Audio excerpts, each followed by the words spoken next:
সীমান্তবর্তী এলাকার এই গ্রামের মানুষেরা এখনও পান করেন প্রতিবেশী দেশের জল। ভুটানের জলের ওপর নির্ভরশীল আলিপুরদুয়ার জেলার ভুটানের পাশাকা সীমান্ত ঘেঁষা জয়গার খোকলা বস্তির বাসিন্দারা। यहाँ पर तो क्या समस्या है, पानी का समस्या है और भूटान का पानी से दुकान का आगे सटा रख देता है। पानी अभी कहाँ से आप लोग मैनेज कर रहे भूटान का है, हैं? भूटान का है। वो उधर नीचे जाना पड़ेगा गांव में। प्रॉब्लम तो होता है पानी के कारण तो।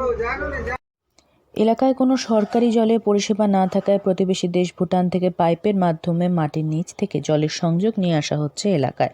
বাসিন্দাদের দাবি, মাঝে মধ্যেই ভুটান থেকে আসা সেই জল পরিষেবাও বন্ধ হয়ে যায়। এরপর ভুটান প্রশাসনের অনুমতি নিয়ে ভুটানে গিয়ে মেরামত করতে হয় সেই পাইপ, যা অনেক কষ্ট সাপেক্ষ এবং ব্যয়বহুলও। ফলে বর্ষার মরশুমে বৃষ্টির জল পাত্রে রেখে সেটাই ব্যবহার করতে বাধ্য হন বাসিন্দারা, আর বছরের অন্য সময় ভুগতে হয় জলকষ্টে।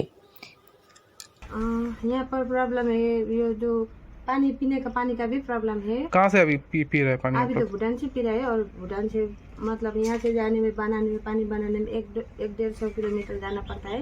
पाइप लगा के वो पाइप भी जो कहाँ पर लगाते हैं वो पाइप? वो पाइप 150 किलोमीटर ऊपर लगाना पड़ेगा। রীতা তামাং নামের এক বাসিন্দা জানান, অনেক বছর ধরে এই পাশাকা সীমান্তের জয়গার খোকলা বস্তির বাসিন্দারা জল সমস্যায় ভুগছেন। তাদের এই পরিস্থিতি প্রশাসন জানেন কি না সেটাও তারা জানেন না। নিজেদের সমস্যা নিজেরাই সমাধান করতে অভ্যস্ত তারা। সরকারি জলের প্রকল্প থাকা সত্ত্বেও এলাকায় সেই কাজ হয়নি।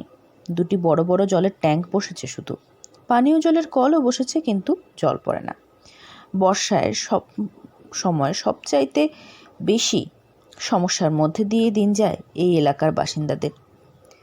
আদতে এই এলাকায় সরকারি জল প্রকল্পের কাজ হবে কিনা সেই প্রশ্নই ঘুরপাক খাচ্ছে বাসিন্দাদের মনে।